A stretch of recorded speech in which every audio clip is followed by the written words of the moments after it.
My name is Daryl Kwao. In our first story tonight, oil marketing companies are expressing worry their businesses will struggle unless current agitations against siting of filling stations stop. They say recent illegal closure of some stations following the Medina explosion that cost 7 lives is unwarranted and must cease. They have been addressing the media in Accra, at which they called for an end to the closure of some stations by district assemblies. Michael Bosenbill is vice chairman of the Association of OMCs. Yes, we are worried to some extent, but we do appreciate the sentiments. I mean, we are human. The people have lost lives, and our business is such that we value safety, and so we can understand some of the, sentiments being expressed. We are just appealing to the public to exercise restraint. As we indicated earlier, we go through a lot of, safety measures. And so having put all these things in place, we can understand that sometimes some of our dealers and managers may not always get it right. And for some of us, we even declare a zero,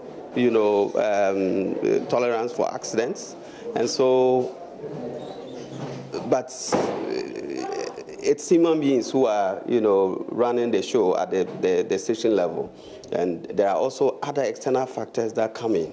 And so we want to appeal to the public to exercise restraint.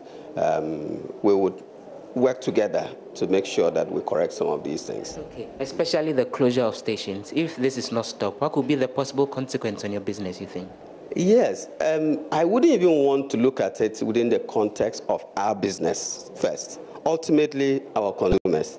Because we don't open to, serve any other person but the general public. So if we close the stations, it means that someone may be late for work.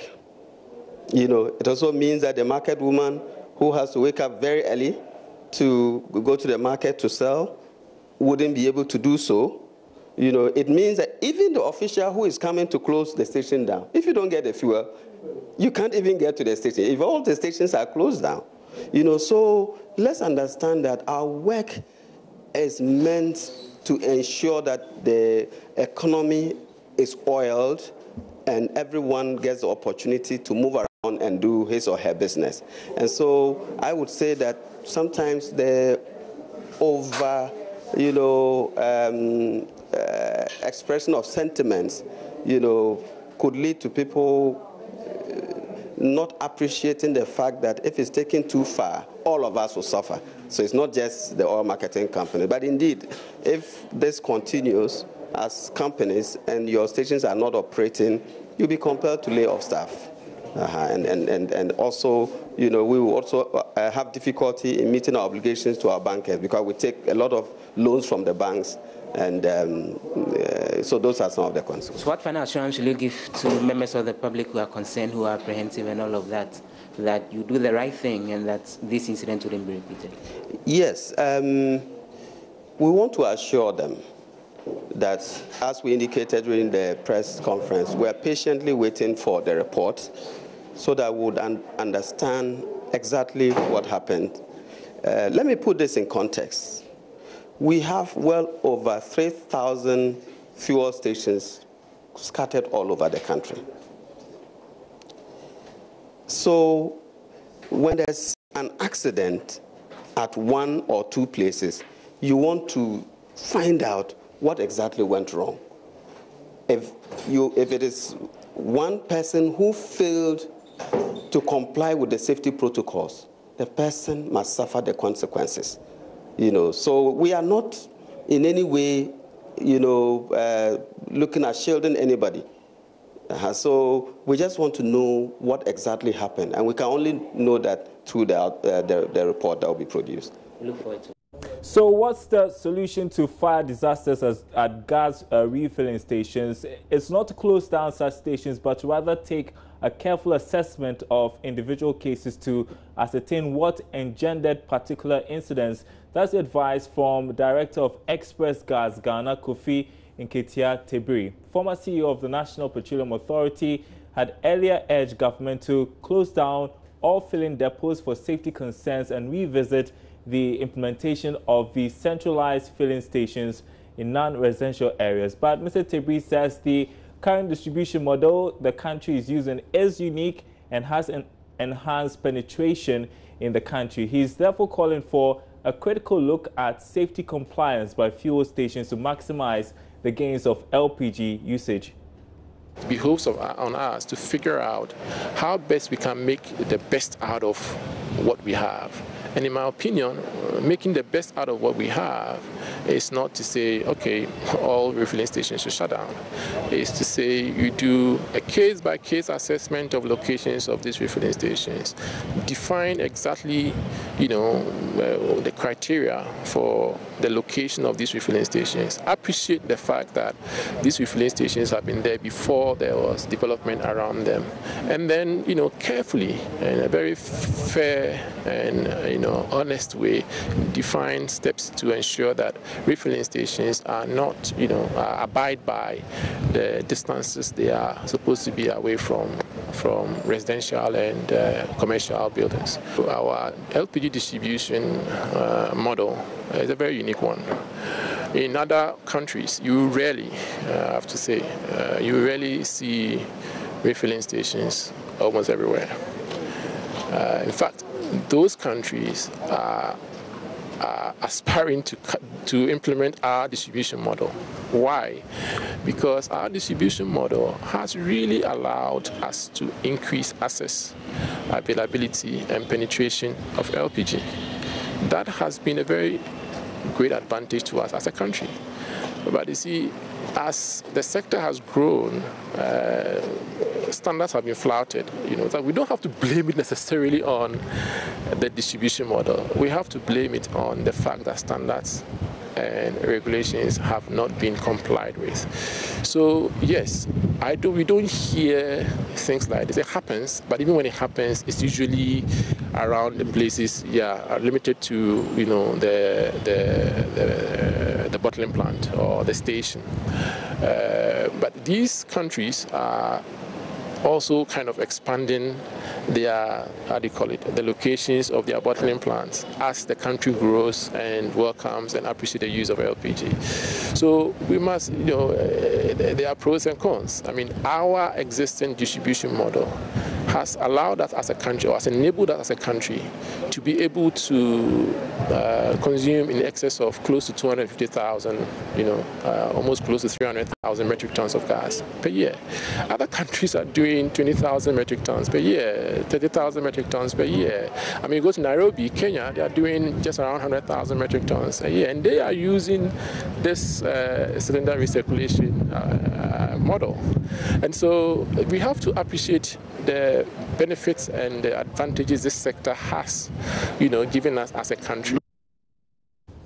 We are taking you now to Washington, D.C., where Finance Minister Ken Ofori-Atta has been challenging investors that the time is right to invest in Ghana because of the progress made so far in stabilizing the economy. This has been one of the key messages of Finance Minister and his engagement with some investors so far at the IMF World Bank meetings. Let's join George Rafe, who is there for us. George, where has the minister been so far? What's he been telling investors?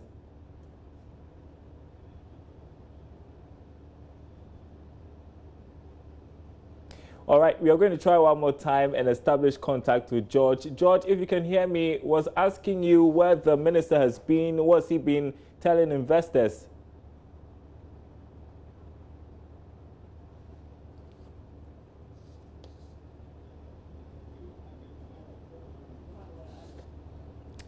Obviously, we are struggling to connect with George. We'll try and link up with him. But the IMF has indicated that the current targets for Ghana's economy can only be achieved if government sticks to the fiscal consolidation program. Catherine Portillo is the Deputy Director at the IMF Fiscal Department. As you point out, the projections for Ghana's debt in the medium term are for decline. And that comes from a combination of the fiscal consolidation that's part of the government-supported program and continued strong growth. So, as you know, the fund-supported program then is working with the new government on fiscal consolidation and careful fiscal management in the next 2 years, 2017 and 2018, is really key to meet these targets and to reverse the unfavorable debt dynamics. So in particular, there have been revenue shortfalls this year, and so there's a need for additional efforts to address those. There's also a need for very strict expenditure control, and that has to be enforced to contain current spending and prevent recurrence of domestic arrears. So over the medium term, 2017 and 18, the adjustment, front-loaded fiscal adjustment of around 4.5% is really what's needed to put public debt on a declining path. There's always a concern that when the numbers are good and they are coming down, certain governments are always tempted to again expand the envelope and borrow more. What would be your advice to government again that whilst the numbers are improving and doing well, even dropping to like 50 even the previous years, what should be the advice to ensure that we stay on that trajectory where the debt GDP ratio is going down significantly? It's an excellent question for Ghana and for a range of other sub-Saharan African countries. And our message would be stick to implementing the current fiscal plans. So there is a lot of fiscal consolidation planned in the next few years, particularly in oil exporting countries in sub-Saharan Africa, but also in some other countries like Ghana. So the good news is that these plans, which are often driven by this concern about debt, these plans will help put debt on a declining path. All right, Catherine Patillo there. Hopefully you can link up with George. I hope you can hear me this time, George. Tell us more about the engagement the finance minister has been having with investors. So, Daryl, if I get you loud and clear and having some challenges with the sounds there, but they've been engaging a lot of investors. These are strategic investors who actually engage in Ghana a lot, Standard Chartered Bank, Barclays.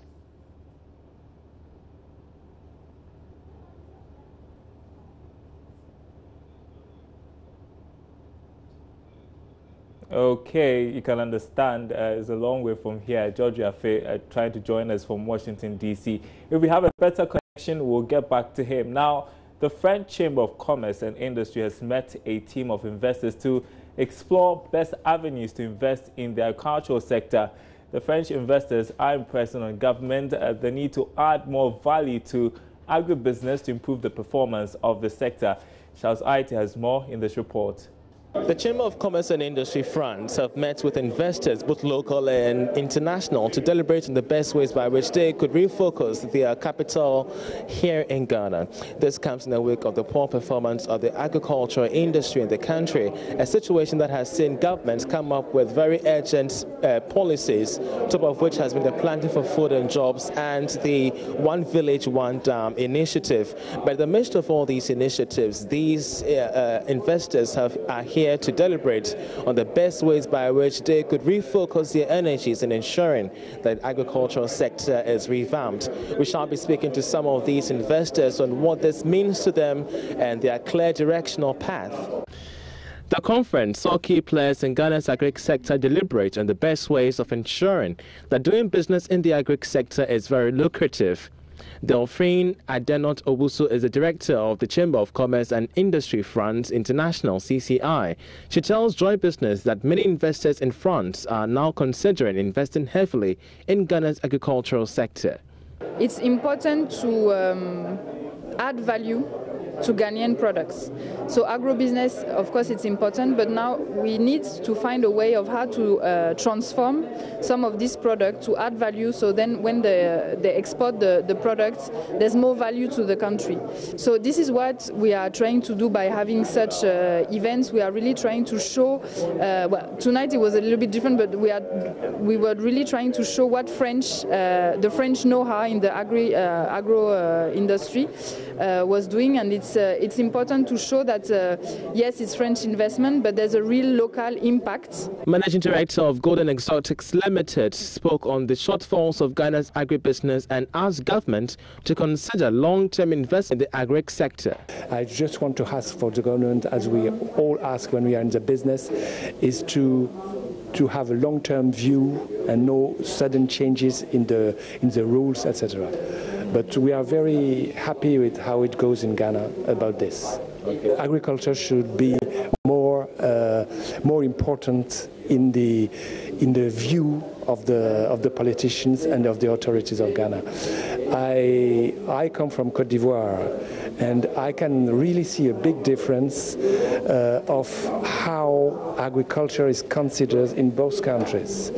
And I think it makes a difference for the agricultures. Managing Director of the Ghana Rubber Estates Limited revealed that foreign players in the agric sector are taking seriously the call for maximum local content participation in the agric sector. According to him, foreign companies continue to employ thousands of Ghanaians on a yearly basis. Simple. 4,600 people, 2 European people. Only 2 European people are working at GREL today. We have some Ivorian people also. We have, if I remember well, we have 1 Nigerian people, and let's say the other 4,580 something are Ghanaian. All right, I'm hoping that we are lucky with the technology this time. Let's go back to George Rafe, who is in Washington, D.C., with the latest from the IMF World Bank annual meetings. Take it away, George.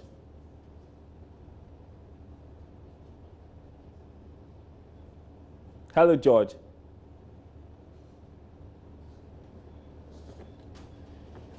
Okay, not good. Technology not working for us this time. But let's head back to the agric sector, because some industry players in the agricultural sector are pressing on government to invest more in organic agriculture. According to statistics, Ghana is losing out on a $70 billion organic agriculture market. The global market produces going by leaps and bounds, but the country is here to take advantage of it. Speaking to Joy Business at the sidelines of the Chamber of Commerce and Industry France Ghana, the Managing Director of Golden Exotics Limited, Olivier Chassang, says organic agriculture production is a future for Ghana. Apologies for that. So back to our earlier story, where some industry players in the agric sector are pressing on government to invest more in agriculture. Now, as we've been saying, according to statistics, Ghana is losing out on a $70 billion organic agriculture market. Let's listen now to Olivier Chassang.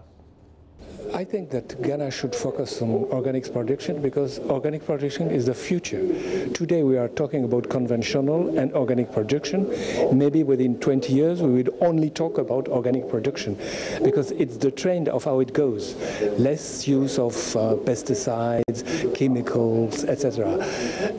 So the point there is that Ghana, the African markets today are not sensitive to this. But maybe they would be in 20 years. But as of today, countries from Ghana, as they are a very good place to grow organic products, any kind of organic products, they can imagine to grow from now organic product and to sell them to Europe, which is where the demand is growing very fast. But organic is the future, either to export or to consume locally. In other news tonight, the Broadband Communications Chamber, BBCC, is raising questions against certain decisions by the National Communications Authority, NCA. It believes rather undermines consolidation in the industry. This has mainly to do with the failure of the authority to approved certain intended partnerships among data service providers. According to the Chamber, the NCA is approving some measures but withholding other partnerships. This, it says, does not only smack of the discrimination against certain players, but would ultimately hurt the industry's growth. The Chief Executive, Gustav Tamaklo, cites the Tigo Airtel merger, which has been approved as opposed to other proposed partnerships. There was an intended partnership between Surfline and Vodafone, which has currently been put on hold. They also, we know about partnership between MTN and the Gold Key, which is also on hold. The only one that we know has gone through is the Airtel-Tigo merger. But all we are saying is that we do not know how the NCA is operating, what basis is the NCA making these decisions. We would like to know, our investors would like to know. They want to have a clear outlook of the industry so that they can make their investment decisions. It will be best to note the UN Broadband Commission's urge to governments and industry players on making sure broadband becomes an integral part in achieving the millennium sustainable development goals. Meanwhile, the Broadband Communications Chamber is to initiate a dialogue next month towards the region. For example, it didn't really make mention of the BWS as a broadband wireless access group. I mean, there were little one or two mention of 4G LTE, but there was it wasn't really that issue wasn't really dealt with. And now we have 4G LTE, which is the next generation, and even 5G, which they've started developing 5G. Another thing the policy too didn't look at is maybe areas of measuring. How do you measure broadband usage? In fact, even how do you define, because the policy didn't really come with a consensus of how do you actually define broadband. And now when you go out there in the global world, we have something that is called true broadband, because they've come to the term that yes, broadband is broadband, but the Broadband Communications Chamber, BBCC, represents the interests of broadband service providers by the telecom firms. Turning focus to our interview of the day, an economist and head of finance at the University Business School, Professor Godfrey Bokpin, is cautioning government about its response to the IMF's current projections on the country's debt to GDP.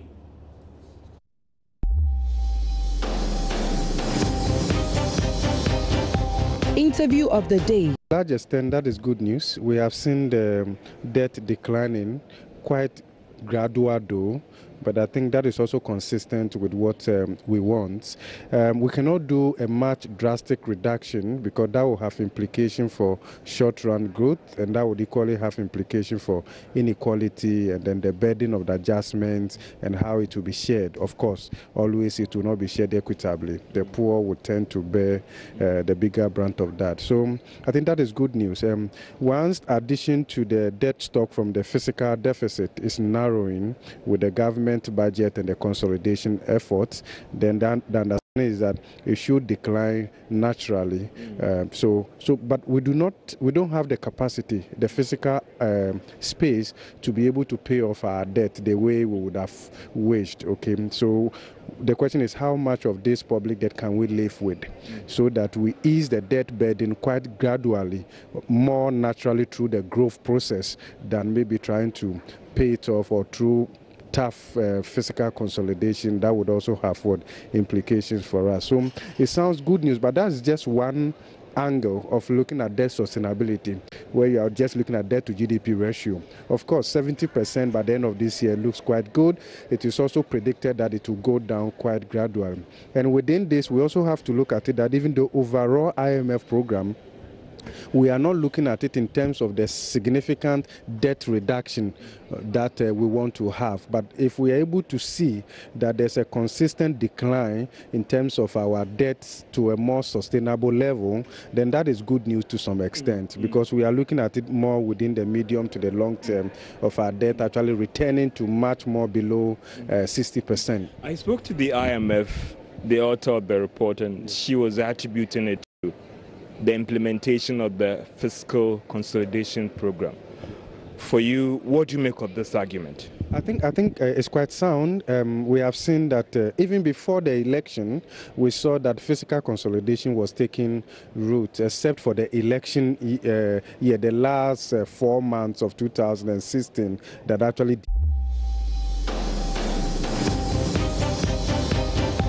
Interview of the day. And this is where to go for the latest business news. myjoyonline.com/business. That'll be it for Business Live. My name is Daryl Kwa. We're back same time tomorrow.